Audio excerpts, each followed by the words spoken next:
നിങ്ങളുടെ ചെറുക്കൻ അവിടെ വന്നു, മിഴിച്ചു നിന്നു, തിരിച്ചു വന്നു. അവന് ബുദ്ധിയില്ല. നാളെ അവിടെ വന്നവൻ പാലെടുത്തില്ലെങ്കിൽ നിങ്ങൾ പാൽ കുടിക്കില്ല.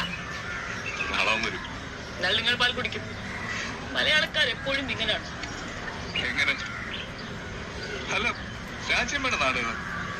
മൈസൂർ. എന്നിട്ട് നല്ല മലയാളമാണല്ലോ. ഇവിടെ വന്നിട്ട് എത്ര കാലമായി?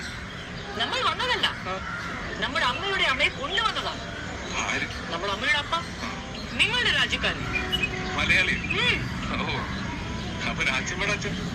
അവര് തമിഴാണ്, നമ്മളെല്ലാമാണ്. നിങ്ങളുടെ ചെറുക്കൻ അവിടെ വന്നു, മിഴിച്ചു നിന്നു, തിരിച്ചു വന്നു. അവന് ബുദ്ധിയില്ല.